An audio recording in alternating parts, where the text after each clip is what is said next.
News में स्वागत है आप सभी का। आपके साथ मैं हूं कंचन डोगरा नेगी। बड़ी खबर की शुरुआत कर रहे हैं इस वक्त की बड़ी खबर के साथ। आतंकी सरगना मसूद अजहर पर प्रतिबंध के मुद्दे पर चीन का विरोध अमेरिका को अब रास नहीं आ रहा है। इस्लामिक आतंकवाद के मुद्दे पर अमेरिका ने चीन को लताड़ दिया है। अमेरिका ने कहा है कि चीन इस्लामिक आतंकी समूहों को यूएन प्रतिबंध से बचा रहा है। अमेरिका के विदेश मंत्री माइक पॉम्पियो ने ये कहा है कि चीन अपने घर में लाखों मुसलमानों को प्रताड़ित करता है, लेकिन हिंसक इस्लामिक आतंकी समूहों को संयुक्त राष्ट्र प्रतिबंध से बचाता है, वीटो का इस्तेमाल करता है। स्पष्ट रूप से उनका इशारा चीन द्वारा पाकिस्तान बेस्ड आतंकी संगठन जैश ए मोहम्मद के सरगना मसूद अजहर को संयुक्त राष्ट्र सुरक्षा परिषद में वैश्विक आतंकी घोषित किए जाने के प्रस्ताव को रोकने की ओर था।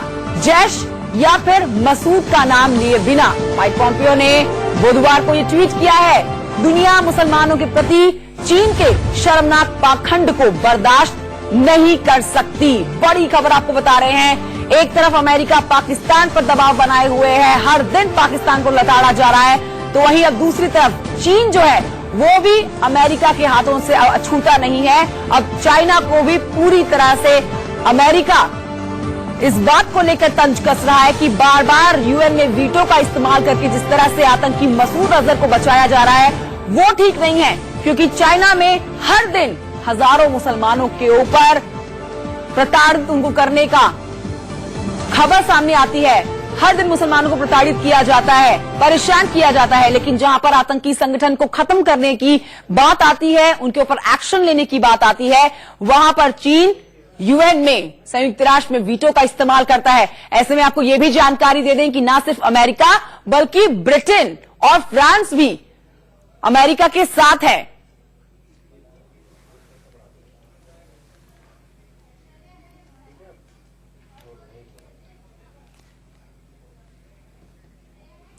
और मेरे साथ इस बड़ी खबर पर ज्यादा जानकारी के लिए मेरी सहयोगी आंचल आनंद जुड़ गई हैं। आंचल, ये अपने आप में बहुत बड़ी बात है कि वाकई में एक तरफ पाकिस्तान और दूसरी तरफ चाइना, लेकिन अब अमेरिका जहां पर पाकिस्तान को हर तरफ फटकार रहा है, चीन भी उससे अछूता नहीं है। देखिए कंचन, अब इसमें सबसे बड़ी डेवलपमेंट जो देखी जाए वो ये है कि दो लेवल्स के ऊपर चीन को अंतर्राष्ट्रीय जगत में इंटरनेशनल फोरम में घेरने की कोशिश हो रही है। अब भारत ने कई बार प्रस्ताव लाने की कोशिश की थी मौलाना मसूद अजहर के खिलाफ, लेकिन 4 बार वीटो किया गया चाइना की तरफ से, उसको बार बार टेक्निकल होल्ड पे डाला गया। अब लेटेस्ट डेवलपमेंट भी यही थी कि उसको टेक्निकल होल्ड पे चाइना की तरफ से डाल दिया गया था। लेकिन अब देखिए चीन की हिपोक्रेसी, ये दोहरापन है कि वो एक तरफ जो मुसलमान है, मुस्लिम समुदाय है, 10 लाख के करीब मुस्लिम समुदाय हैं उनके एक प्रांत में, जिनको हिरासत में ले लिया गया है, उनको जेलों में बंद किया गया है ताकि वो मुस्लिम एक्सट्रीमिज्म से डील कर सकें, और दूसरी तरफ इंटरनेशनल फोरम पे चीन जो है वो मौलाना मसूद अजहर जैसे आतंकी सरगना को बचाने की कोशिश करता है। आज तक मुझे याद नहीं पड़ता है कि यूएस के विदेश मंत्री ने ट्वीट के जरिए इंटरनेशनली ये बात कही हो कि चाइना इज अ हिपोक्रेट और आपको बदलना होगा, आप ये नहीं कर सकते हैं। एक तो ये हो जाता है जो यूएस की तरफ से बहुत कड़ी फटकार के रूप में इसे चीन में देखा जा सकता है।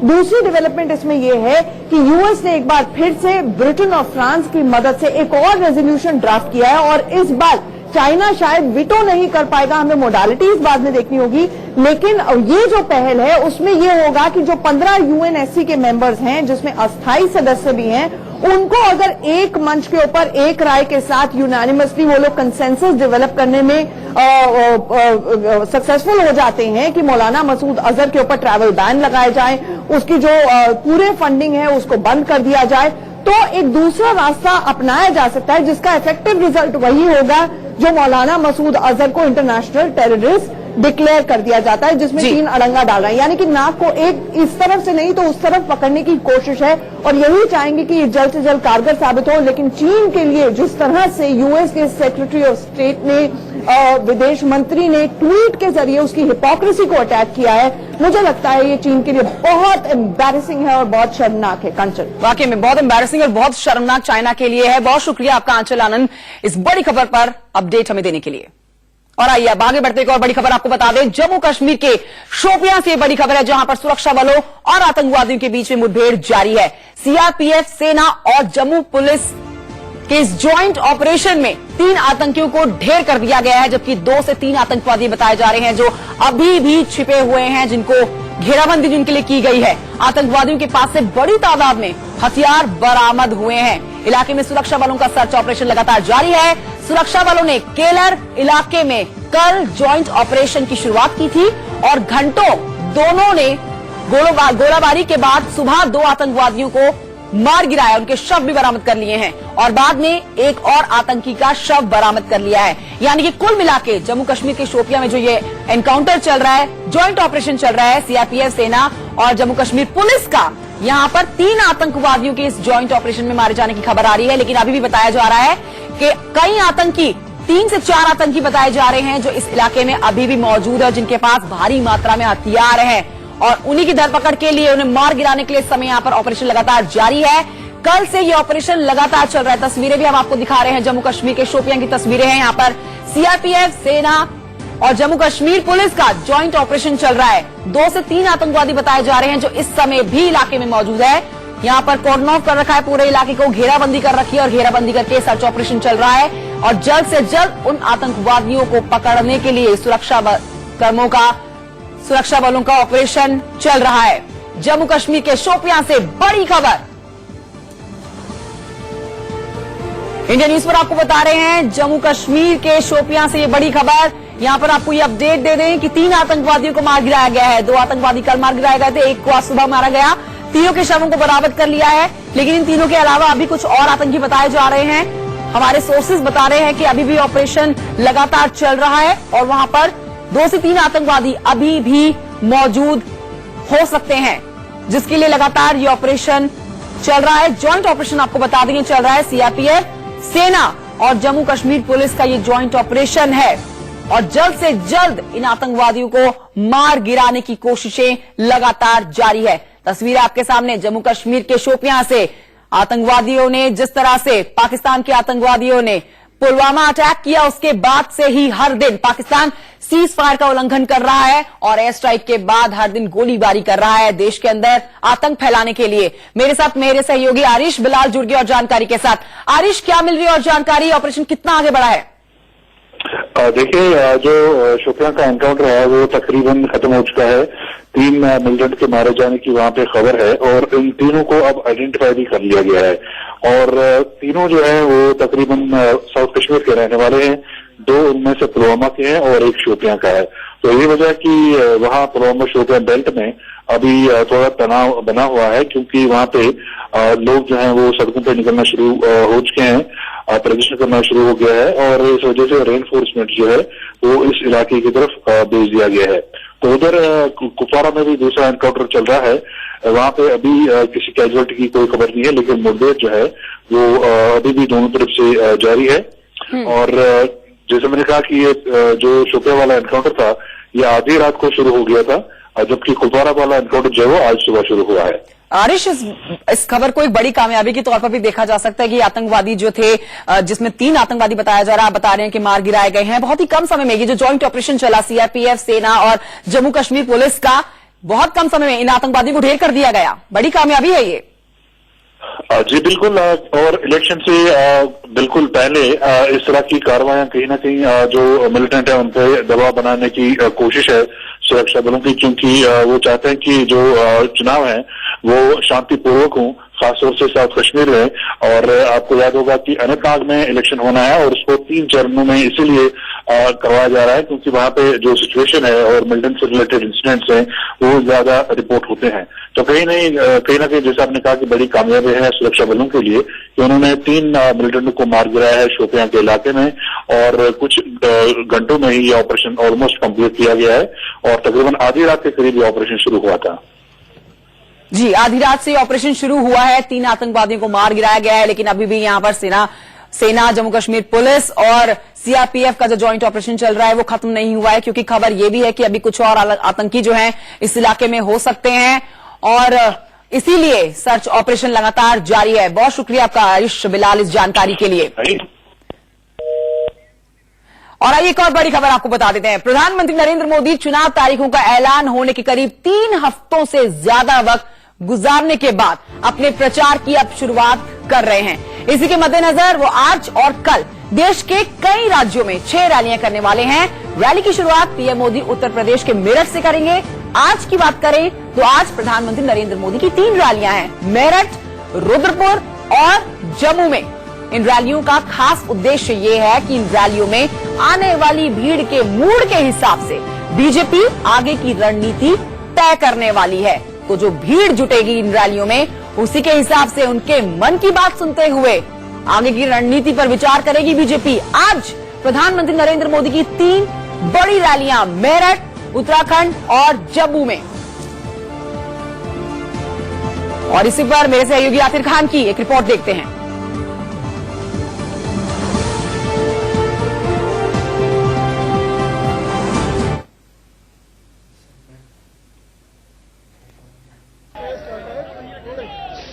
प्रधानमंत्री नरेंद्र मोदी आज मेरठ से शंखनाद करेंगे। विजय जो रैली, विजय संकल्प रैली का यहाँ पे आप देख सकते हैं पूरा स्टेज सजाया गया है। इस रैली में प्रधानमंत्री की जो मेरठ में होने वाली कई क्षेत्र, इसमें जो लोकसभा की कॉन्स्टिट्यूएंसी है वो यहाँ से जुड़ी हैं।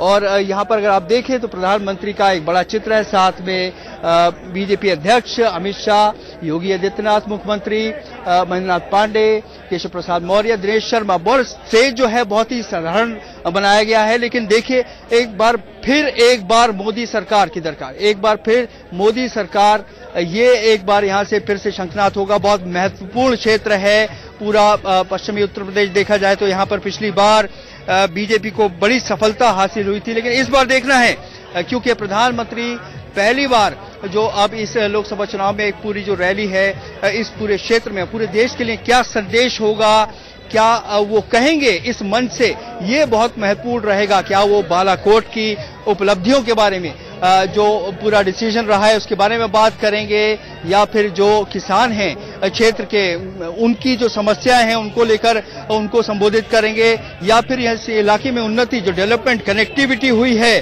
और जो पूरी स्कीम्स रही हैं, चाहे वो उज्ज्वला स्कीम हो या कोई और स्कीम हो, उसकी उपलब्धियों की बात करेंगे।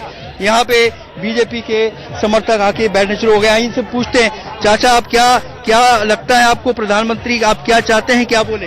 मोदी ही बनेंगे दोबारा भी। क्या आप चाहते हैं, आप क्या लगता है प्रधानमंत्री बोलेंगे आज, आपको क्या संबोधित करेंगे?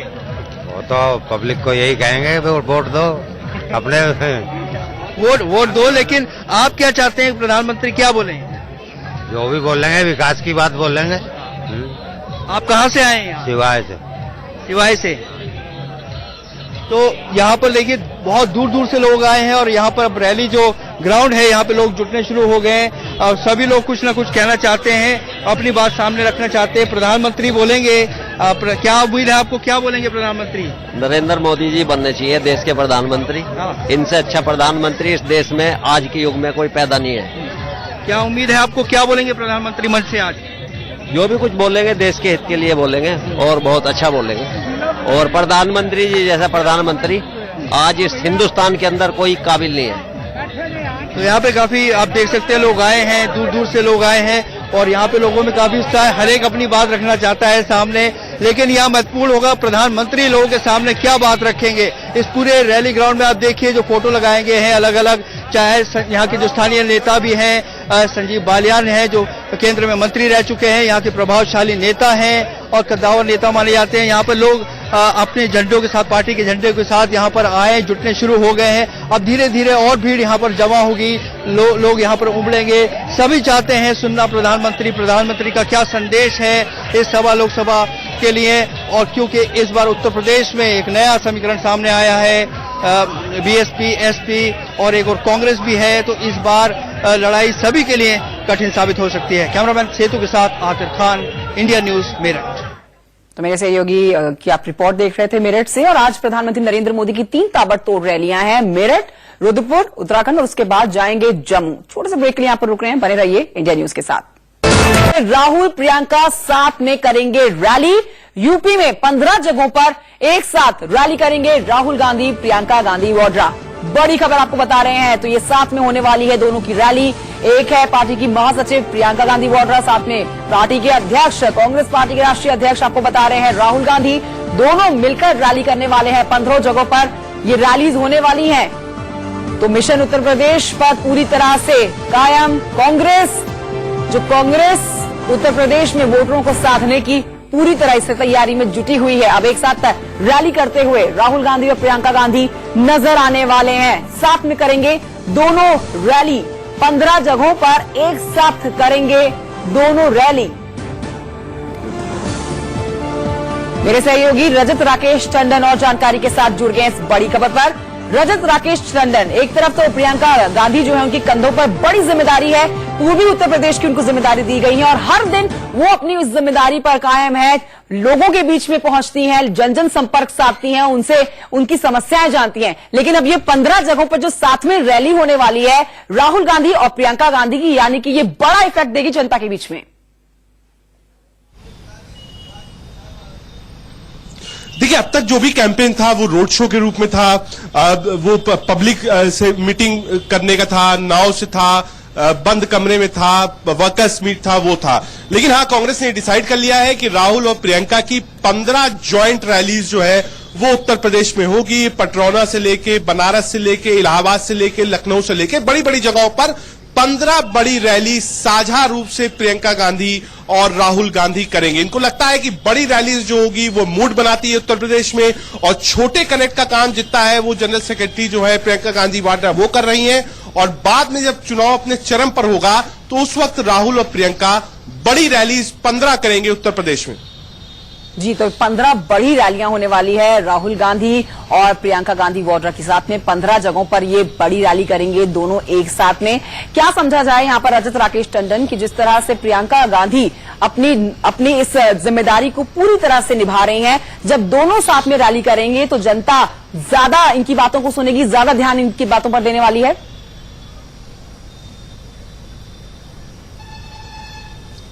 देखिए, एक कांग्रेस अध्यक्ष है राहुल गांधी और प्रियंका गांधी भी एक स्टार कैंपेनर है, जनरल सेक्रेटरी इंचार्ज है यूपीएस की। तो अब तक ऐसा नहीं हुआ। एक रोड शो हुआ था जब राहुल गांधी ने उत्तर प्रदेश में प्रियंका गांधी वाड्रा को जनरल सेक्रेटरी बनाया था लखनऊ में। तो अब तक साथ में कैंपेन नहीं किया है राहुल ने और प्रियंका ने। पहले अमेठी में साथ में राहुल और प्रियंका रहते थे, लेकिन ऑफिशियली अब तक साथ में कभी कैंपेन किया नहीं है। तो लोग भी चाहते हैं कि हाँ, प्रियंका को राहुल को एक साथ देखें, एक साथ सुने। तो इसीलिए कांग्रेस ने डिसाइड किया है कि हाँ भाई, 15 जगहों पर बड़ी रैलीज जो हो वो राहुल और प्रियंका करें, जिसका इफेक्ट हो और जिसके चलते कुछ माहौल कांग्रेस के पक्ष में आए और वोट बैंक बढ़े कांग्रेस का। जी, आपसे जानना चाहेंगे यहाँ पर रजत राकेश टंडन की कौन कौन सी जगह हो सकती है 15, आपके पास कोई जानकारी? क्या उत्तर प्रदेश से निकल के महाराष्ट्र में भी दोनों रैली करते हुए नजर आने वाले हैं? क्योंकि खबर ऐसी भी सामने आ रही है। देखिए, महाराष्ट्र की फिलहाल जानकारी नहीं है मुझको, लेकिन हाँ, उत्तर प्रदेश में इलाहाबाद, बनारस, मिर्जापुर, पटरौना, देवरिया, गोरखपुर, लखनऊ, ये जो बड़े टाउन्स हैं जहां पर कांग्रेस है, कानपुर, इन सब जगहों पर जो बड़ी जगह हैं जहां 2009 में कांग्रेस जीती थी, जहां बड़े प्रत्याशी हैं, बड़े चेहरे हैं, वहां पर राहुल और प्रियंका साझा रैलीज करेंगे उत्तर प्रदेश में। शुक्रिया आपका रजत राकेश टंडन इस जानकारी के लिए। आगे बढ़ेंगे और बड़ी खबर आपको बता दें, पीएम मोदी के मिशन शक्ति के लेकर अंतरिक्ष में एंटी सैटेलाइट एसेट के सफल परीक्षण के बाद पीएम मोदी ने देश को संबोधित किया और इसी संबोधन को लेकर AIMIM chief Asaduddin Owaisi PM Modi पर तंज कसते हुए नजर आए। ट्वीट में ओवैसी ने लिखा कि मुझे लगता है कि मोदी स्पेस में जाएंगे और एलियन को मित्रों बोलकर आने वाले हैं। पीएम मोदी कुछ भी कर सकते हैं। एआईएमआईएम चीफ असदुद्दीन ओवैसी प्रधानमंत्री नरेंद्र मोदी पर तंज कसते हुए नजर आए। कल देश को संबोधित किया था प्रधानमंत्री नरेंद्र मोदी ने, एक बड़ा संदेश देश को दिया और एक बड़ी कामयाबी के बारे में पूरे देश को बताया। जिस तरह से भारत अब दुनिया का चौथा ऐसा देश बन गया है। लेकिन उस पर आपको बताएं कि अब असदुद्दीन ओवैसी का जो ट्वीट है, मुझे लगता है कि मोदी स्पेस जाएंगे और एलियंस को मित्रों कह के संबोधित करेंगे।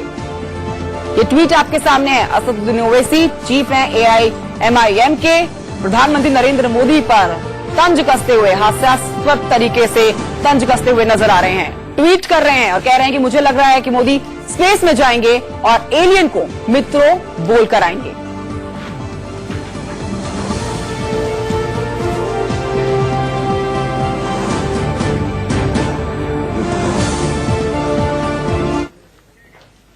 एक बड़ी खबर आपको बता दें, उत्तर प्रदेश के नोएडा से बड़ी खबर है, जहां पर पुलिस और बदमाशों में जबरदस्त मुठभेड़ हुई है। मुठभेड़ में 2 बदमाश घायल हो गए हैं। वहीं आपको बताएं कि 2 बदमाशों को पुलिस ने गिरफ्तार कर लिया है। बदमाशों के कब्जे से पुलिस ने हथियार भी बरामद कर ली है। ये मुठभेड़ तब हुई है जब सेक्टर 14A में पुलिस ने चेकिंग के दौरान ऑल्टो गाड़ी रोकी, लेकिन गाड़ी से उतरते ही बदमाशों ने पुलिस पर फायरिंग शुरू कर दी। पुलिस ने तुरंत जवाबी कार्रवाई की, जिसमें 2 बदमाश जो हैं वो घायल हो गए हैं और 2 को गिरफ्तार भी कर लिया गया है। पुलिस की यहां पर माने तो ये बदमाश लोगों को लिफ्ट देकर उनके साथ लूटपाट की घटनाओं को अंजाम दिया करते थे।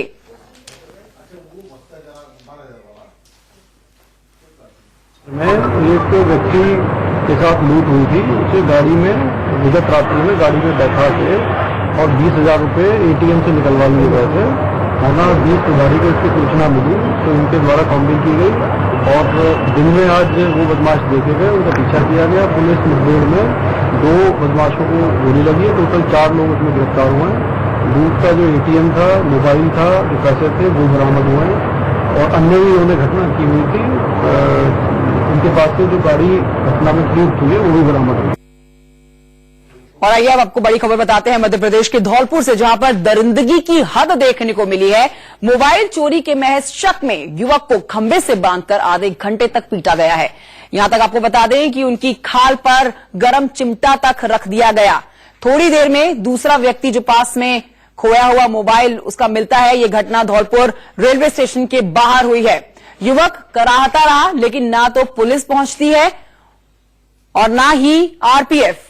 दरअसल रेलवे स्टेशन के बाहर एक युवक का मोबाइल चोरी हो गया, जिसके बाद आपको बताएं कि शक में एक युवक को पकड़कर बेरहमी से उसकी पिटाई कर दी जाती है।